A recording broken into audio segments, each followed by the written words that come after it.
La primera disertación estará a cargo del Dr. Sergio Baudaña.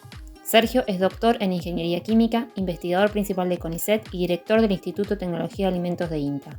Además, se desempeña como director del Instituto de Ciencia y Tecnología de los Sistemas Alimentarios Sustentables, unidad ejecutora de doble dependencia INTA-CONICET. Su especialidad es el procesamiento de alimentos con énfasis en tratamientos térmicos y no térmicos. Hola, buen día a todos. Mi nombre es Sergio Baudaña y agradezco en primer término a la organización del simposio por invitarme a realizar esta presentación. El título de la misma es Nuevas tecnologías para la preservación de alimentos.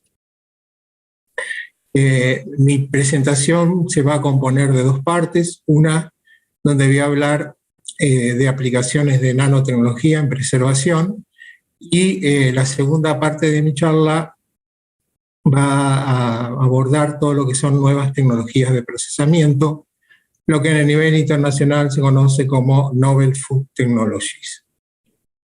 Bueno, iniciando ya con lo que es la nanotecnología, primero es sabido que la nanociencia y la nanotecnología manipulan los materiales a escala atómica y molecular. Estamos hablando de dimensiones inferiores a los 100 nanómetros, y a esta escala las propiedades físico-químicas, biológicas y morfológicas son diferentes a las de la escala macro, y por lo tanto se pueden, con la aplicación de nanotecnología se pueden lograr innovaciones importantes. En esta figura, lo que vemos en esta escala, desde el tamaño de en un extremo el tamaño de una pelota de tenis, y en el otro extremo el tamaño de una molécula de agua.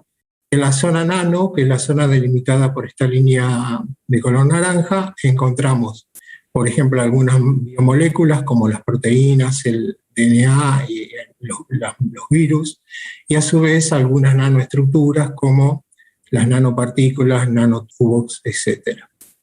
En relación a la nanotecnología, es una ciencia que se aplica en diferentes áreas o disciplinas como la medicina, la química, la física, la electrónica y la biotecnología. En relación a su aplicación en biotecnología, podemos encontrar algunas aplicaciones en agricultura y en alimentos, en particular en relación a lo que es agricultura, por ejemplo, para el control de patógenos de plantas, la acción pesticida de nanopartículas y también la acción como promotores de crecimiento de plantas. En cuanto a la aplicación en alimentos, por ejemplo, encontramos el uso de la nanotecnología en envases para alimentos, que permite mejorar propiedades de barrera a gases y vapor de agua. También la aplicación de nanopartículas, por ejemplo, en envases activos, y el uso de nanopartículas para encapsular compuestos bioactivos y protegerlo de los factores ambientales. También la posibilidad de utilizar nanotecnología para la liberación controlada de nutrientes y bioactivos, y finalmente el uso de nanosensores para análisis de calidad e inocuidad. Una aplicación novedosa de la nanotecnología que a nivel de investigación y desarrollo se ha estado trabajando en los últimos años y se observa una gran cantidad de publicaciones en este sentido, es el reemplazo de los métodos convencionales de síntesis de nanopartículas, por ejemplo, las estrategias top-down que incluyen partir de un material bulk y por determinados métodos físicos reducir el tamaño hasta las nanopartículas, por ejemplo, aplicando moliendas y otros métodos, o las estrategias bottom-up, que consiste en partir de átomos y moléculas, formar clúster y luego formar nanopartículas. En este caso se usa fundamentalmente métodos químicos. La tendencia en los últimos años ha sido reemplazar estos métodos convencionales por lo que se llama síntesis biológica o síntesis verde, en este tipo de síntesis lo que se usa son extractos de plantas, por ejemplo, lo que se aplica es los componentes de los extractos como alcaloides, como terpenos, ejemplo, que tienen carácter reductor, se lo combina con sales iónicas de plata, de oro, de cobre, de hierro, para producir nanopartículas metálicas. También se puede aplicar esta estrategia ejemplo, utilizando bacterias, hongos, virus, y usando sobre todo las enzimas presentes en las rutas metabólicas de estos microorganismos para, combinándola con las sales iónicas, formar nanopartículas. Esta estrategia, digamos, es sustentable porque es amigable con el medio ambiente, además, desde el punto de vista económico es factible de aplicar y además no se usa compuestos tóxicos. En general, estas nanopartículas se aplican en agricultura, como comenté, por ejemplo, como pesticidas, como factores o promotores de crecimiento y también como herbicidas. Un ejemplo de esta aplicación de un trabajo publicado el año pasado es, en este trabajo se comparó la producción de nanopartículas de plata producida por métodos químicos convencionales con nanopartículas producidas por hongos, por bacterias y mucílagos. Lo que se observa que en general las nanopartículas se encuentran en el rango entre 30 y 40 nanómetros, y luego se utilizaron estas nanopartículas para evaluar su efectividad en la inactivación de Salmonella typhus y Staphylococcus aureus. Lo que se ve, la barra azul representa el resultado de la zona de inactivación de las nanopartículas de plata producidas por métodos convencionales, método químico, y lo que vemos que las nanopartículas obtenidas por síntesis fueron más efectivas en la inactivación de ambos microorganismos patógenos.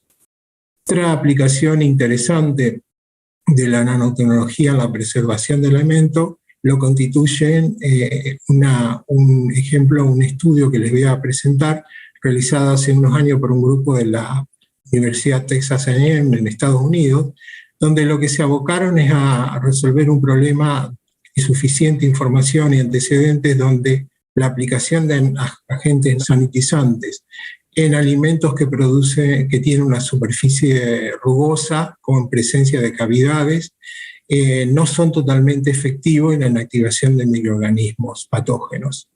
Esto se debe a que los microorganismos se alojan en el interior de las cavidades presentes en la superficie por ejemplo, en este caso está representándote la hoja de un vegetal, y, por ejemplo, en este caso vemos, a través de una micrografía, vemos la presencia de cavidades en una hoja de espinaca. Las cavidades presentan dimensiones de un largo de aproximadamente 32 micrones, mientras que, por ejemplo, una célula de Salmonella typhimurium presenta una dimensión, un largo de 1,2 micrones. O sea, perfectamente las células se pueden alojar en estas cavidades.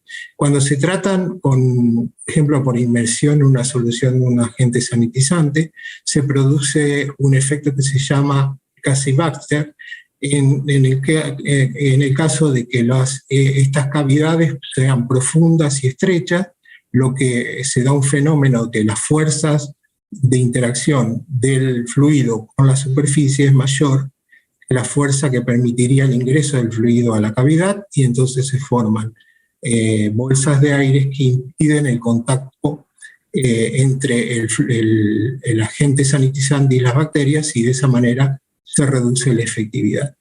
Este grupo de la Universidad de Texas A&M ha planteado una hipótesis que si se hace un tratamiento previo con agua, gotas de tamaño nano, o sea, donde se obtienen por un efecto de electrospray o electropulverización, las gotas de tamaño nano pueden ingresar en las cavidades, mojar las cavidades, y luego cuando esa hoja se somete en una solución del agente sanitizante, este agua que previamente entró actúa como puente o como elemento de transición, y permite entonces que el agente sanitizante interactúe con las bacterias y produzca su inactivación. En este caso vemos una distribución de tamaños de partículas de gotas producidas por electrospray con un tamaño medio de 200 nanómetros, y también una distribución correspondiente a una solución formulada con 3% de peróxido de hidrógeno. Bien, como parte de este estudio, el grupo de la Universidad de Texas A&M lo que hizo fue diseñar una serie de tratamientos y controles para corroborar su hipótesis.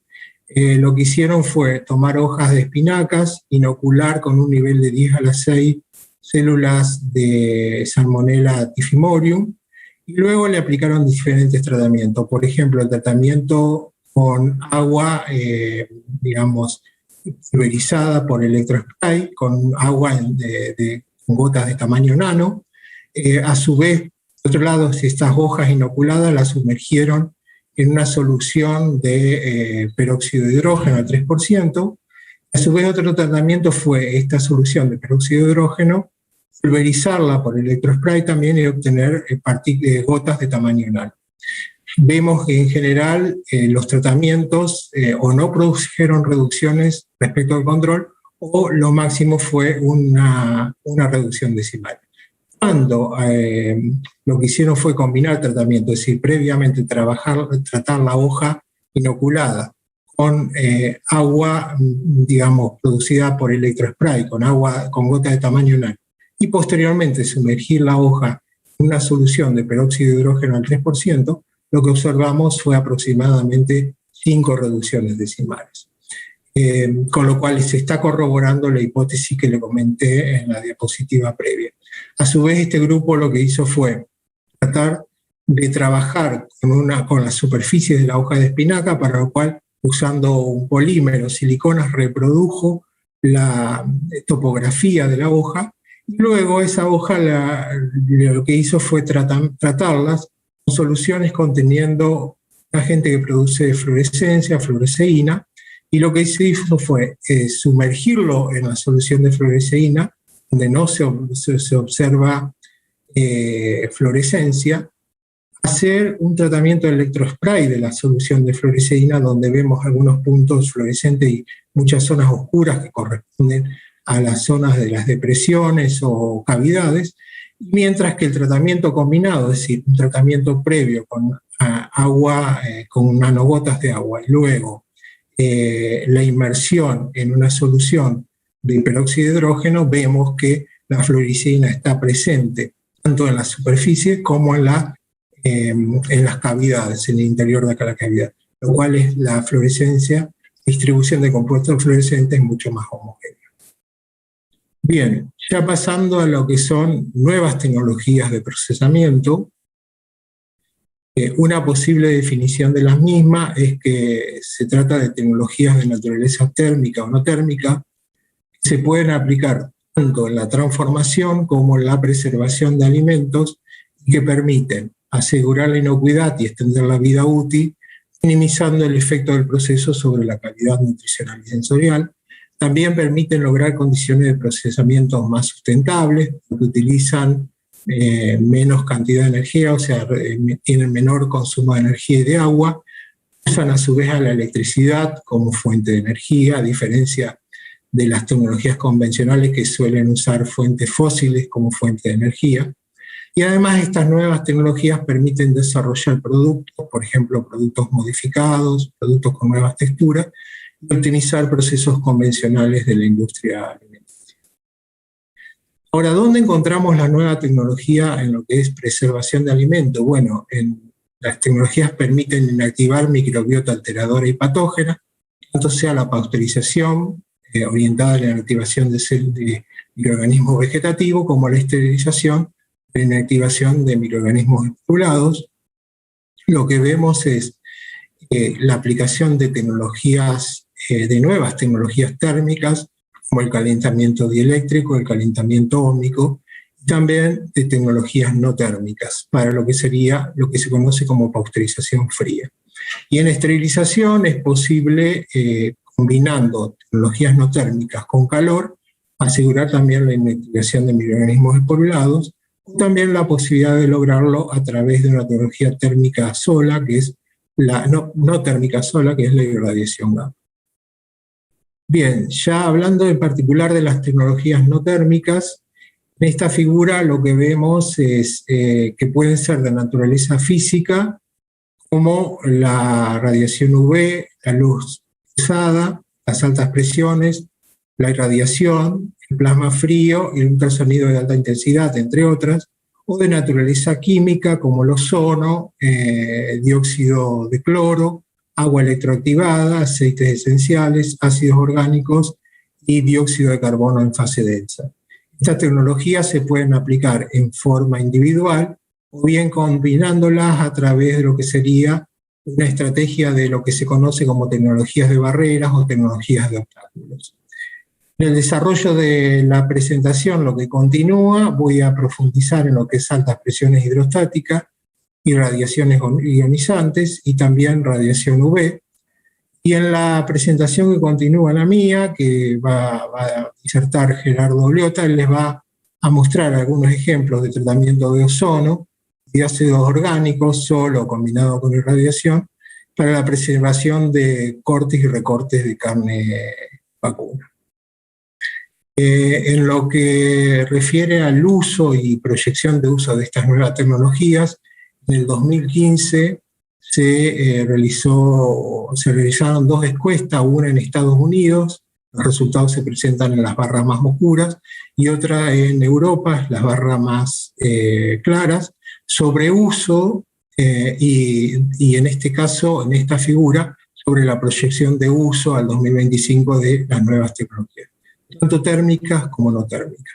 Lo que se observó en América del Norte es que las tecnologías con mayor uso presentaban en el 2015 eran calentamiento por microondas, las altas presiones hidrostáticas y la radiación UV, y a su vez fueron las tecnologías que también se informaron como de mayor proyección de uso en 2025.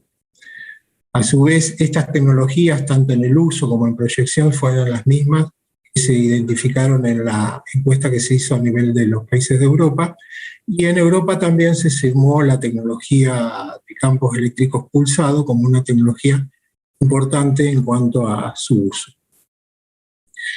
Comenzando ya con las tecnologías que les comenté, con altas presiones hidrostáticas, ¿en qué consisten las altas presiones? Las altas presiones consisten en un proceso en el cual se someten los alimentos envasados en envases flexibles y herméticos a un alto nivel de presión hidrostática, estamos hablando entre 3.000 y 6.000 bares, durante tiempos cortos, que es del orden de minutos, por ejemplo, en general, inferior a 10 minutos.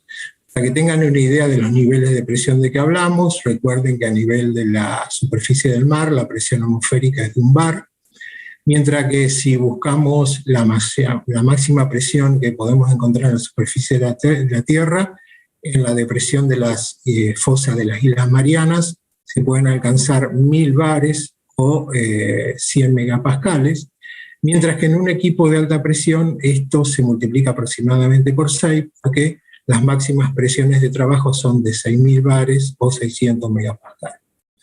En cuanto a las principales ventajas de esta tecnología son que nos permite obtener productos seguros debido a la inactivación de patógenos como salmonela, Listeria monocytogenes, Escherichia coli productora toxina Shiga. También es posible la pasteurización fría del producto porque, digamos, se lo hace en su envase final. Y también permite obtener productos con etiquetado limpio porque es posible reducir los aditivos en la formulación. También es una tecnología que permite una importante extensión de la vida útil, duplicando, triplicando, cuadruplicando o más veces la vida útil dependiendo del tipo de producto. A su vez, como no afecta a los enlaces covalentes, permite preservar las moléculas bajo peso molecular, como nutrientes, pigmentos y compuestos volátiles. Como les comenté, es una tecnología que solamente usa agua como medio de presurización y usa electricidad como fuente de energía, por lo tanto es considerada una tecnología más limpia. ¿Cuáles son las desventajas? El alto costo de inversión en equipos y de mantenimiento, la baja productividad, porque los sistemas que actualmente se utilizan son de tipos discontinuos, además la baja efectividad en la activación de microorganismos especulados, porque estos resisten hasta 1.000 megapascal a temperatura ambiente. En cuanto a la aplicación actual de la tecnología, podemos decir que la tecnología por altas presiones es una tecnología global, se aplica en los 5 continentes con diferentes niveles de adopción. En el año 2019 ya se encontraban instalados más de 500 equipos de tipo industrial a nivel mundial, y los principales productos disponibles a nivel comercial son jugos y bebidas, productos de origen vegetal como el guacamole u otras pastas y purés producidos con productos vegetales, y también en productos cárnicos fundamentalmente. ¿Cuáles son algunos, ejemplos de productos disponibles? Por ejemplo, en el caso de América del Sur, encontramos jugos y otras bebidas, por ejemplo, leches vegetales, en diferentes países como Chile, Brasil, Perú, Colombia. También productos cárnicos como jamón y otros fiambres fileteados y envasados al vacío. Productos de origen vegetal, como les decía, el guacamole o dips y otras salsas producidas en base a vegetales. Si bien la tecnología por altas presiones se puede aplicar en el desarrollo de productos, por ejemplo, reducidos en sodio, reducidos en grasa, como asistencia al proceso, por ejemplo, en productos de origen marino, mejorar la extracción de músculo y separarlo de las carcasas, o combinándolo con tratamientos térmicos para tener productos esterilizados, estables a temperatura ambiente. La principal aplicación comercial y también la más estudiada a nivel de investigación y desarrollo es la pasteurización fría. A continuación les voy a mostrar algunos resultados de estudios que realizamos en el INTA. Por ejemplo, en este caso un estudio sobre el efecto de la alta presión en la inactivación de STEC inoculada en hamburguesas de carne vacuna, que se formularon con diferentes niveles de cloruro de sodio y de grasa. Lo que se observó es que en el tratamiento a 600 megapascales las reducciones decimales variaron entre 4 y 4,5 aproximadamente, mientras que a 400 megapascal las reducciones fueron aproximadamente la mitad. Que sí observamos un efecto de la formulación, no del nivel de grasa, que se varió entre 10 y 20, sino del cloruro de sodio entre 1 y 2%. Las muestras con mayor contenido de cloruro de sodio, por ejemplo, en este caso, la formulación B y la formulación D, presentaron menores reducciones decimales que la formulada con 1, que es la formulación A y C. Es decir, que en este caso el cloruro de sodio tuvo un efecto varoprotector de la Escherichia coli, productora de toxina G. Otro estudio que realizamos fue, inoculando listeria inocua en un producto que era lomo de cerdo curado y cocido, y lo que nos interesó fue ver la posibilidad de que luego de aplicar el tratamiento de alta presión queden células injuriadas y que esas células reparen el daño y aumenten los recuentos durante el almacenamiento refrigerado del producto. Entonces lo que hicimos fue seguir la evolución de los recuentos de listeria durante 3 días, el primer día de almacenamiento, los 20 y los 40 de almacenamiento a 4 grados, y lo que observamos que en general, tanto en las muestras tratadas a 400 como las muestras tratadas a 600, si bien inicialmente no se observaron recuentos, luego de 20 y 40 días se recuperaron los recuentos. O sea, había una importante cantidad de células vegetativas y estas repararon el daño, comenzaron a aumentar los recuentos. Solamente en el caso de los tratamientos que aplicamos fue a 600 megapascales, incorporando en la formulación del producto una bacteriocina, una lactosina. En ese caso no vimos recuperación de células durante el almacenamiento refrigerado. Esto es algo que recomiendan algunos entes de regulación, como la FDA, por ejemplo, de incorporar algún agente, alguna bacteriocina, por ejemplo, en el almacén, acompañando el producto en el almacenamiento para controlar el desarrollo de células injuriadas. En este caso también podemos ver el efecto de la tecnología de altas presiones ya no sobre patógenos, sino sobre microbiota alteradora.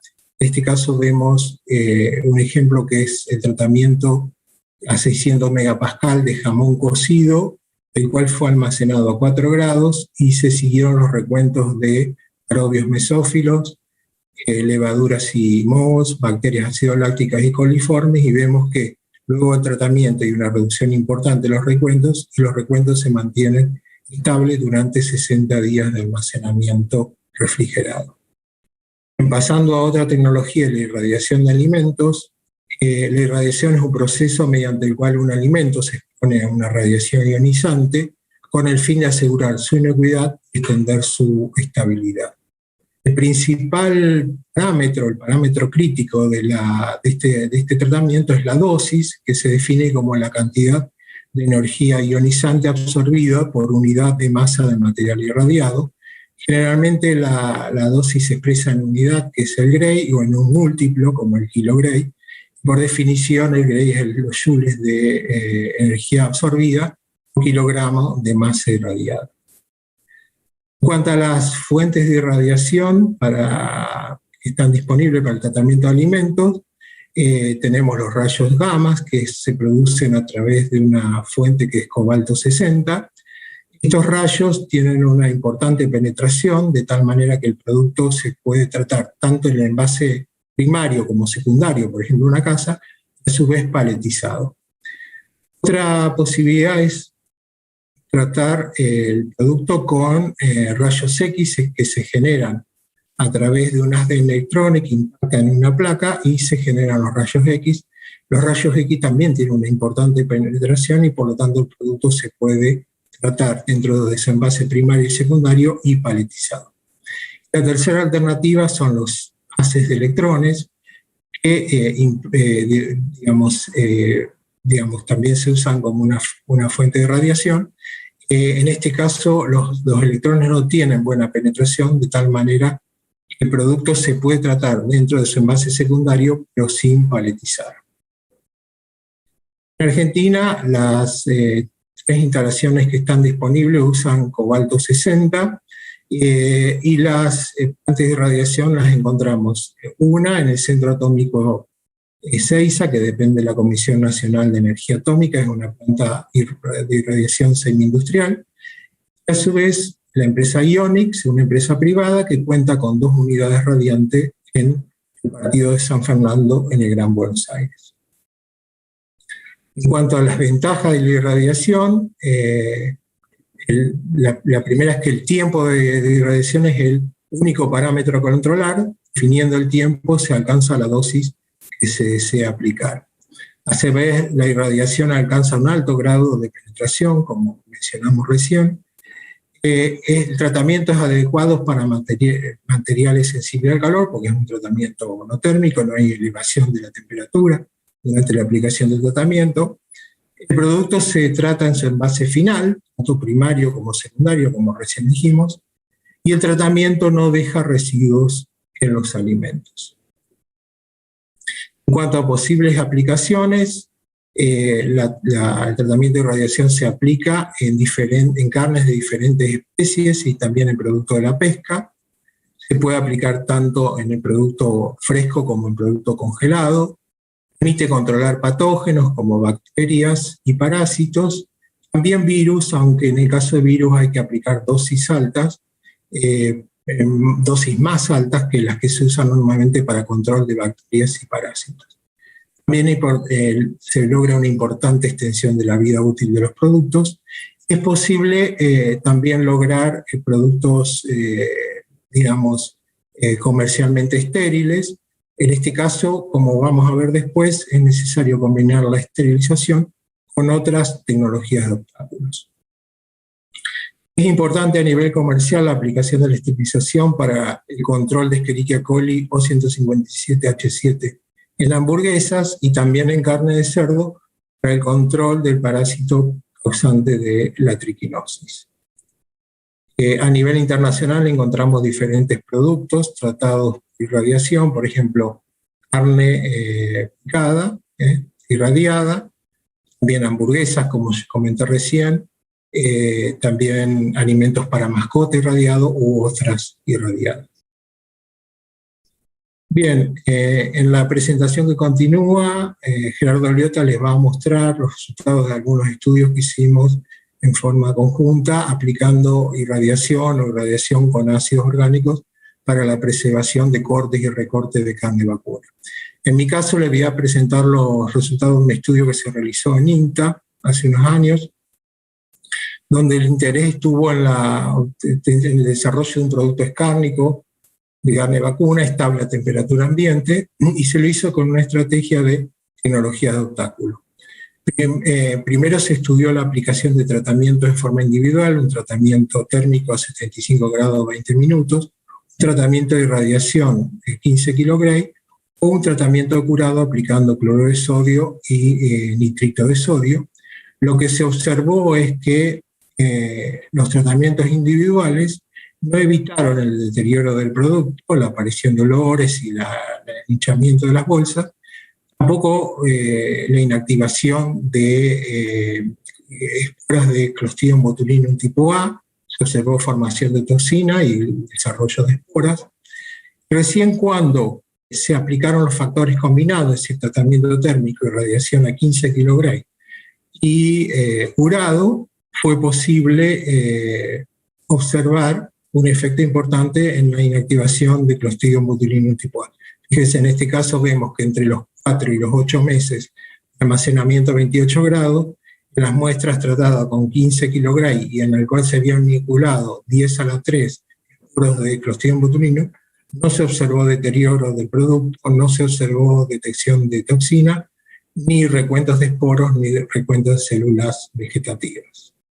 Bien, y finalmente ya entrando en la última tecnología que le voy a presentar, la del tratamiento con irradiación UV. Este tratamiento corresponde, la radiación corresponde a la región ultravioleta, al rango entre 100 y 400 nanómetros del espectro electromagnético, esta zona, y la zona del espectro en el cual la radiación es efectiva para la inactivación de microorganismos por mutación del ADN es la zona ubicada entre 200 y 280 nanómetros. El parámetro crítico en este tratamiento es la dosis de radiación UV, que normalmente se expresa en unidades de joule por metro cuadrado o milijoule por centímetro cuadrado, o en sistemas continuos puede ser en joule por litro, que es el tratamiento de fluidos en ese caso. Las principales ventajas del tratamiento es que es efectivo para el control de microorganismos patógenos y alteradores. Hacer un método no térmico tiene un efecto mínimo sobre las propiedades físico-químicas, sensoriales y nutricionales. Una tecnología de bajo costo de inversión y mantenimiento, a diferencia de las tecnologías que les presenté antes, y además los tratamientos están aprobados por agencias regulatorias como la FDA en Estados Unidos, EFSA en Europa o GEL Canadá. Las desventajas son, la penetración de la radiación UV, que suele ser baja, depende mucho del tipo de matriz. Por eso, en general, los tratamientos que se aplican son de superficie de sólido, o se pueden tratar líquidos también, pero deben estar dispuestos en lámina o film delgados. Hay un importante efecto de la matriz en la absorción de la radiación UV. Por ejemplo, determinados alimentos líquidos como la leche tienen una alta absorción y por lo tanto una baja transmisión de radiación y el tratamiento no es efectivo. Esto hace que, por ejemplo, la aplicación de UV a la leche fluida la limita como reemplazo de la pasteurización o la esterilización térmica. También como desventaja se ha observado el desarrollo de rancidez en alimentos tratados por radiación UV cuando estos tienen ácidos grasos insaturados. Respecto a principales aplicaciones, se puede aplicar tanto a nivel de desinfección de aire para uso en la planta, agua potable, y también, para la potabilización de agua y también el agua que se usa en los sistemas de sanitización de equipos, en lo que se conoce como cleaning in place, también lo que es superficie de contacto con alimentos, cintas transportadoras, superficie de equipos, film de envasado pueden ser, aplicarse UV para la desinfección de estas superficies. Una aplicación interesante es el tratamiento de agua UV como agua que luego va a ser usada en la reconstitución de bebidas de alta acidez. Esto permite reducir el volumen que debe ser pausterizado, por ejemplo, luego para algún tratamiento térmico. También se puede aplicar en la pasteurización del huevo líquido y en salmueras de inyección recicladas usadas, por ejemplo, para la producción de jamones. Otra aplicación importante es para el tratamiento de superficie de alimentos listos para consumir, alimentos vegetales cuarta gama, también en frigoríficos para el tratamiento de superficies de carcasas vacunas y de carcasas de aves. Finalmente, una aplicación importante es para la pasteurización de jugos y jarabes claros, que permiten una mejor transmisión de la radiación, y donde hay publicaciones que informan que se han alcanzado hasta 5 reducciones decimales. Esto es lo solicitado por la FDA para la pasteurización de jugos, tanto sea para control de salmonela como Escherichia coli productora de toxina G. En cuanto a efectos en la microbiota, la radiación UV es efectiva tanto para el control de bacterias patógenas, de virus, de microbiota alteradora y de parásitos.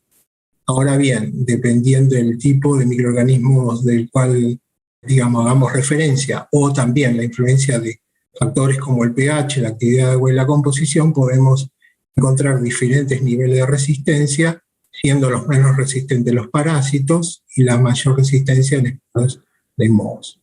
En este caso vemos algunos ejemplos, por ejemplo en la pasteurización de huevo líquido en sistemas continuos, donde vemos las reducciones decimales, por ejemplo para salmonella, para estafilococcus, Escherichia coli y recuentos en placas. Vemos que en el caso de salmonella se pueden lograr reducciones importantes, entre 6 y 7 reducciones decimales, mientras que en el caso de Staphylococcus o Escherichia coli las reducciones son menores. A su vez, en este caso, en el segundo ejemplo, lo que vemos es el control de bacterias ácido-lácticas y además recuentos de aerobios mesófilos en salmueras de inyección y digamos, las reducciones importantes que se logran luego del tratamiento UV, con radiación UV.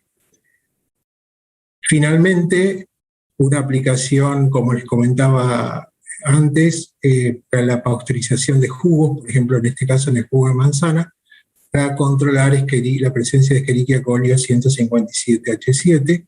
En este trabajo lo que se ha evaluado es el efecto de la dosis, 3 dosis, 5, 25 o 75 mJ por centímetro cuadrado, y a su vez 3 fuentes distintas de radiación a 3 longitudes de onda monocromáticas, 222, 254 y 282.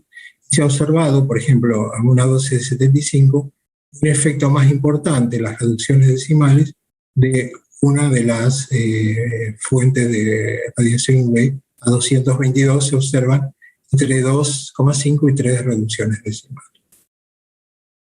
Bien, finalmente, y a modo de comentarios finales, podemos decir que hemos revisado algunas aplicaciones de nanotecnología, aplicaciones novedosas en relación a la síntesis de nanopartículas por métodos más sustentables y también hemos visto algunos estudios vinculados a la aplicación de métodos más eficientes para la sanitización de productos con superficies rugosas. Y en relación a las tecnologías de procesamientos, revisamos 3 tecnologías no térmicas que tienen ya característica global, que permiten asegurar la inocuidad y extender la vida útil del alimento, a su vez en forma sustentable. Bien, muchas gracias a todos.